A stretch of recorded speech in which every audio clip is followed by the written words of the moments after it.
Let's talk about the steering box. It's down there. There you can see it.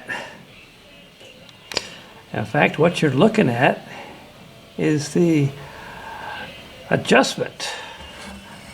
That's that two screws right there. Well, that screw and that nut. You back off the nut, you run the screw, you jam the nut again, and it adjusts the clearance between the, what do you want to call it, the worm gear and the screw. And it'll take some of the dead zone out of the steering box. But it's the center of the worm that gets all the work. That's where you're normally steering. You're normally just going straight ahead with minor adjustments. So it's just the center section that gets worn. If you take all the backlash out of the gear train, well, by the time you get to the outer extremes of your steering, it will be jamming, it'll be too tight. So, in my experience, if you have slop in your steering box, you may be able to get some of it out with that adjustment. And certainly that's the first thing to try. But if it doesn't, then your steering box needs to be rebuilt. And why should that come as any surprise to a 50, 60-year-old car? So let's take a look.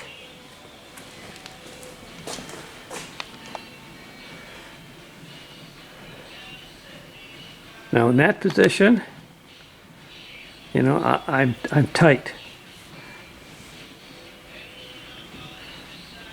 That's the amount of play I have in the steering system, and that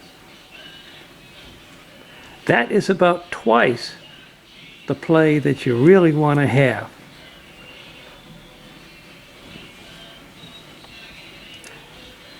That's certainly not as bad as some of the cars I've driven, but you're going down the highway, you got to steer this much before anything happens.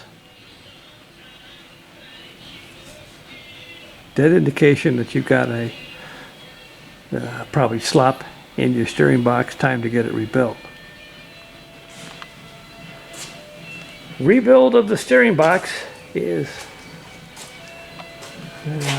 well, you just send it out to, I can think of two people. You've got Steering Gear in Ohio, and oh, what's their name? They're up in Washington. Firmfield?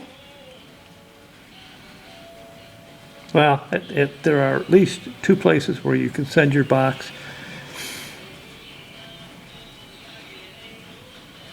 The replacement is going to be somewhat of a wrestle. Now on this car, removal of the box from the bottom isn't going to happen on this car. And you can tell master cylinder is right in the way. So here, we're going to take off the booster, the master cylinder, and when we get to that point, we'll be hoisting the box up and out. There's a lot more we have to do in preparation now. Steering wheel has to come off, and the horn ring, and the steering column has to be loosened from the box. So this is not an afternoon job.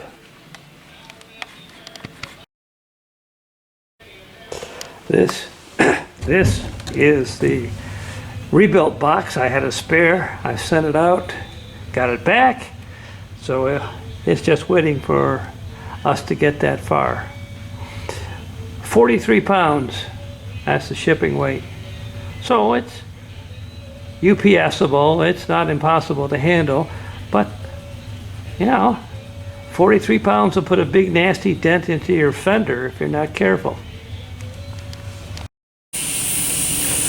So at this point we have the booster removed, and you can see how that gives us much better access to the steering box. I still have yet to loosen and disconnect the pressure and return hose. Down below, the pitman arm nut has been removed. That is a 1 5/16. And the pitman arm has been pulled off of the box. Up here, the steering wheel has been removed, and we're starting to disconnect the pieces of the column where they connect to the steering box.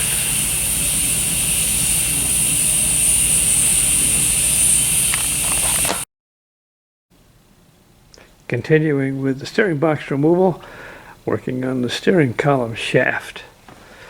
You will find a little snap ring up in here that has to come off. And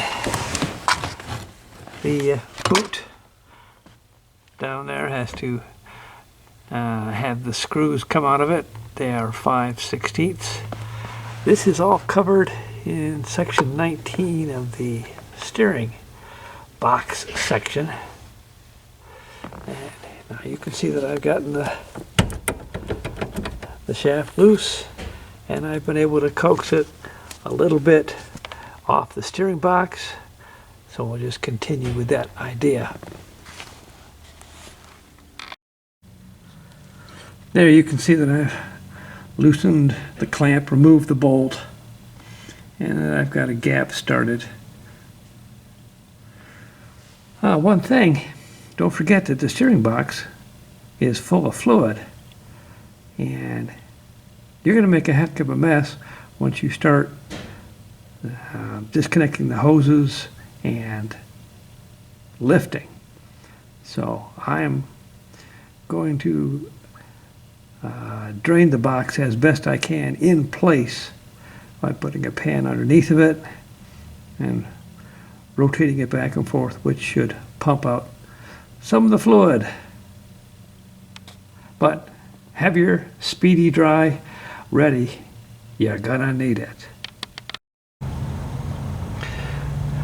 Once you have the snap ring removed, the steering column can be lifted right off of the steering shaft, and I've also removed the firewall insulator. That will leave you with the steering shaft, which is now free to pivot, and apparently I was also having leakage at the top of the box.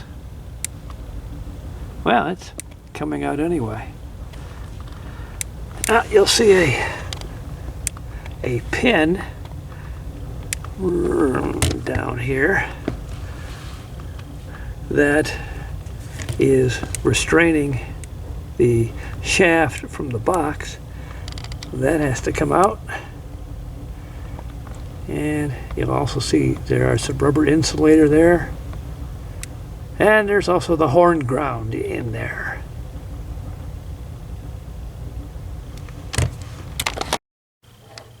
I use a turkey baster to suck up fluid out of the pump. And you can see there, I kind of figure, well, that's just a whole bunch of fluid I won't have to clean up twice.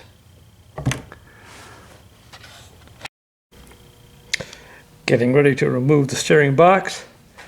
I'm doing this by myself, so I'm going to use a cherry picker of the engine hoist. I think maybe two guys could get that out. without, just on brute strength without using a cherry picker. But since it's just me, you can see I've run a chain around it, and it's 40 pounds of awkwardness. Let's give it a shot.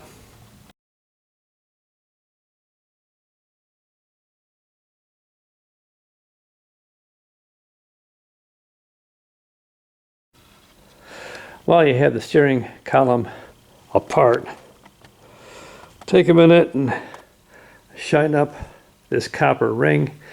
That is where your horn wire wheel connects. And make sure that your horn wire is continuous from here to there.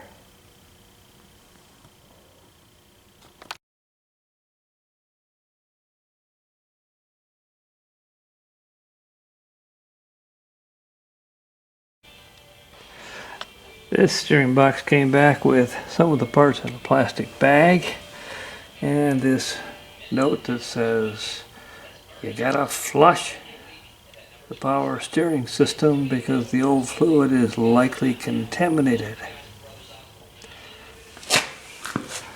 So that's the steering coupler. That is the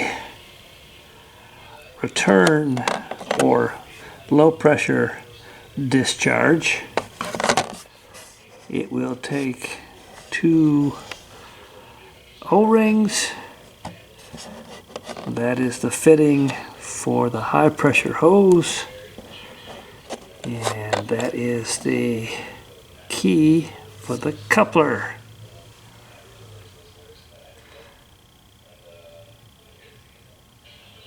If you siphon out the power steering pump like I did, and your car does not have a power steering cooler, then you will have pretty much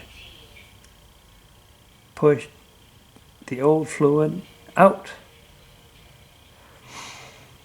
Chrysler started using power steering coolers on their air-conditioned cars at least back to 1960, maybe further. I don't know why. The addition of air conditioning required a power steering cooler. Food for thought.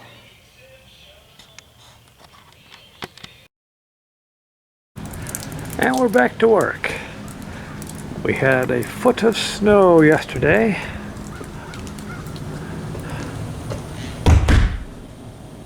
So let's get back into the steering box project.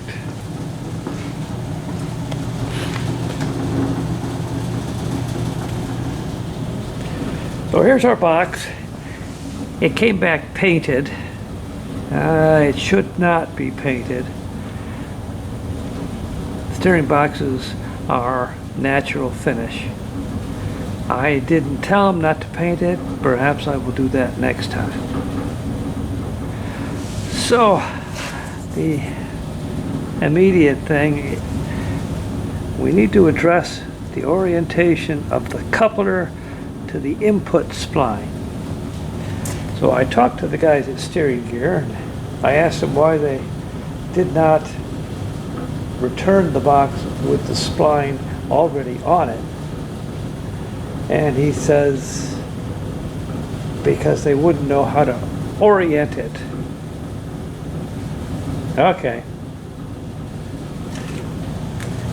Here is the old box with the spline on it.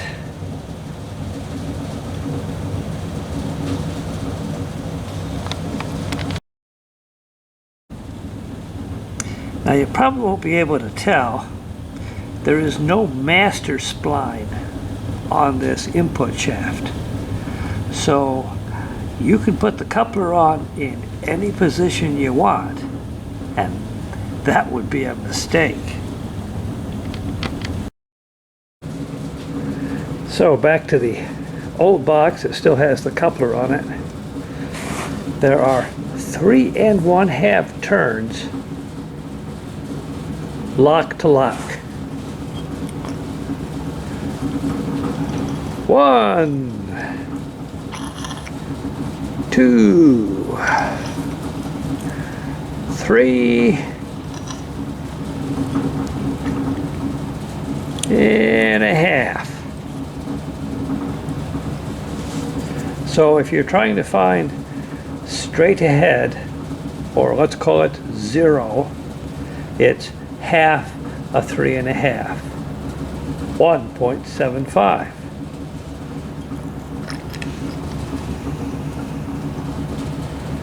One and a half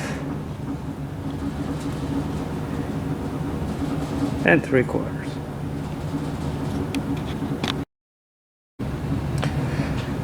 So that is 1 3/4.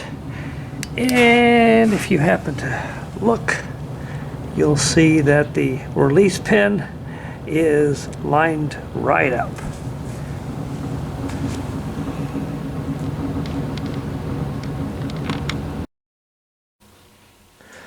And if you were to flip the box over and look at the output shaft, the output shaft has 4 master splines in it. There, see it? And the guy at steering gear said, when you are at 0, the master spline will line up as in a cross fashion. There. Now you can see the other master spline. And if there's 4 master splines, well then there's 4 master splines. So that's just another check to see that you're at 0 degrees. But all this goes back to, we need to install the coupler on the new steering box, and we want to do it at 0. Here's the new steering box. I've got the master spline in the same position as the old box. The guy at steering gear says the likelihood of them shifting during transit is very small. When he ships them out, they're at 0 degrees, and very unlikely that that will move. Now, if you fiddled with the input shaft, you could have moved it, and if you have moved it, get it back to that orientation. And now let's install the coupler. So there's your coupler installed. You might worry that you could be a spline or 2 off. Well, then think about the gear ratio that's involved here. The box is a 16:1 with 3 1/2 turns lock to lock. And if you're off 1 spline, it's going to make very little difference, but some difference, to the output shaft. And you could always take that back out with the tie rod ends once you get that far.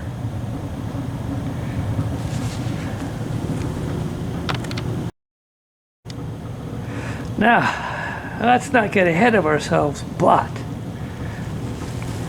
the steering column, the steering shaft, eventually is going to get put on. And as you see here, I can put it on this way, or I can put it on this way. What do you care? On the other end of the steering shaft, you do have a master spline. Come on, come on. Where is it? Where is it?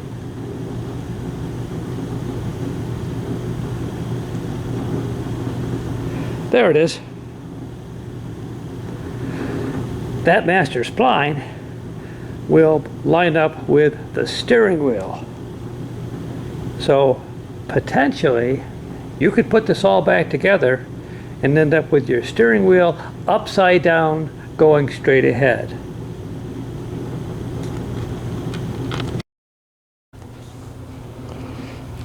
So even though we're not at that point yet, let's finish the thought. This is the steering wheel. The master spline is on top at 12 o'clock if you want. So when it comes time to orient the steering shaft to the coupler, that's when you want to make sure that the spline is at 12 o'clock. And we'll go over it again.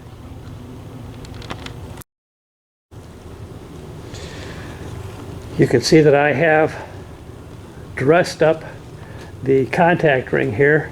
Just a little bit of abrasive paper, and that's good and shiny. What the heck is a hose clamp doing there? Well, you're going to have to wait to find out.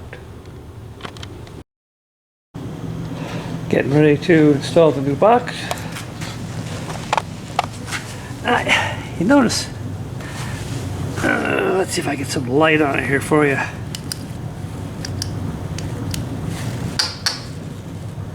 There. See the cup-shaped recess here and here, but not here? The steering box has conical or cone-shaped washers because it doesn't mount square to the frame. Here are these. There, see?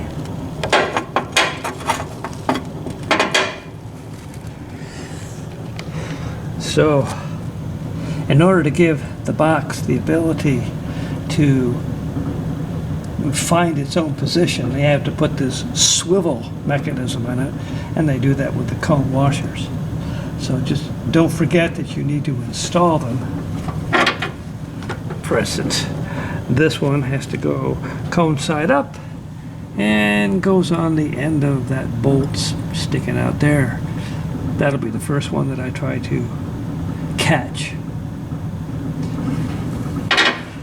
This is in the service manual, but on removal or installation of the steering box, you end up having to stick the nose into the driver's compartment, because you've got to clear this suspension. So the box has to go back, then you can get the nose up, and then it can come up. Of course, you've got the exhaust manifold to clear. So installation, I'll be sticking the nose in, well, or the tail if you want to call it, into the driver's footwell, and then catching that. Let's make it look easy.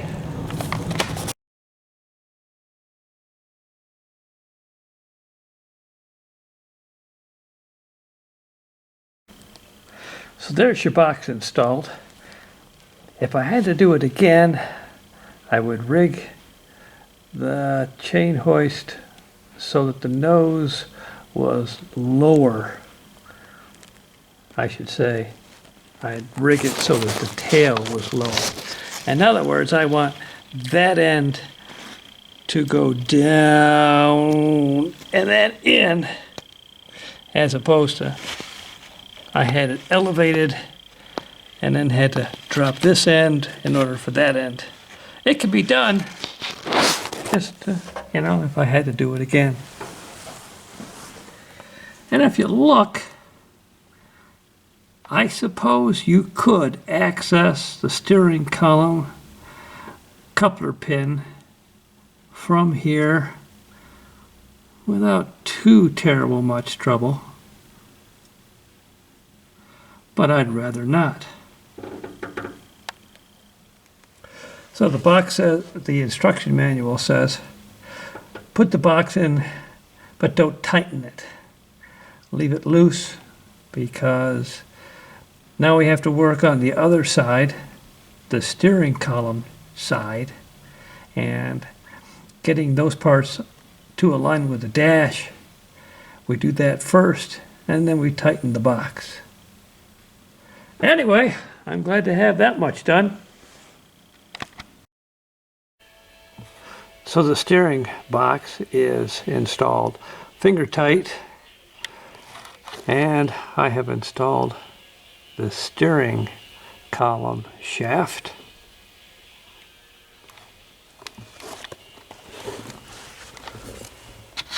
Way down here.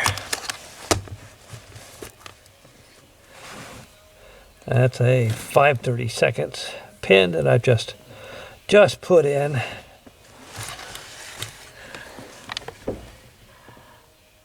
I have tremendous problems getting the horn ground to work. So I don't even try to use that copper strip anymore. I just take a heater hose clamp and I run a wire from here to here. That gives me the ground that I need, and before I button up, I will test this for function.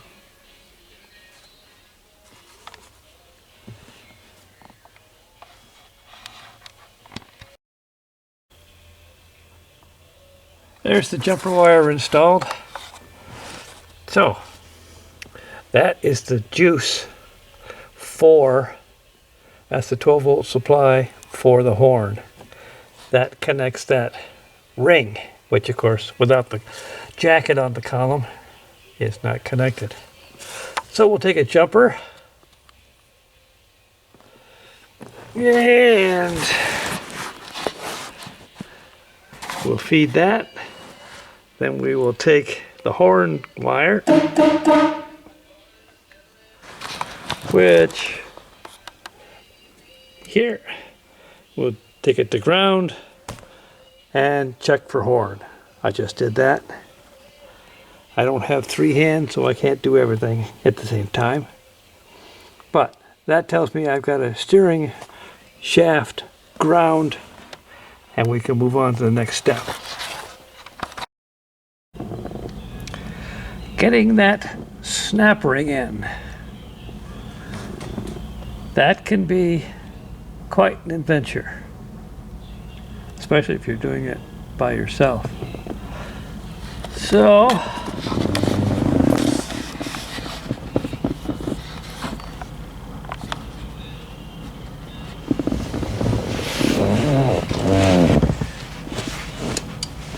I took a piece of wood. You see I have the nut on the steering column. Put some channel locks in here and was able to get quite a bit of leverage. And then with my other hand, got the pin pliers in and was able to snake that down.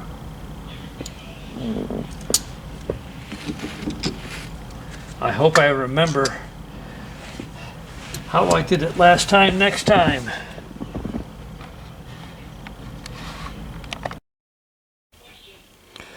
Here's an interesting wrinkle. You're looking at the turn signal cancel and the horn feed. Look at the wheel on the horn feed. It's not round. It's been stuck in one position and has worn itself down. Well, I've got another one, so I'll swap it out.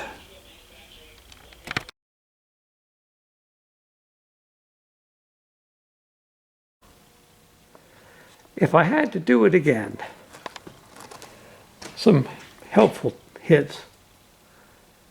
Working under the dash, it's real easy to remove the brake pedal, the rubber part. Just a 1/2 inch bolt, and that gives you a whole lot more room to work with. If I had to do it again, I would not put the steering coupler on the steering box. I would install the steering box, hook up the pitman arm, get everything a little bit tight. I would get the front tires pointing to what I thought was straight ahead. Then I would install the steering shaft, coupler, and steering wheel such that I had everything pointing straight ahead. A note on installing the coupler: once the steering box is in, well, you got to have the booster off anyway in order to take the steering box out. In order to get at that coupler pin, don't put the booster back on, as you may need to approach it from that side.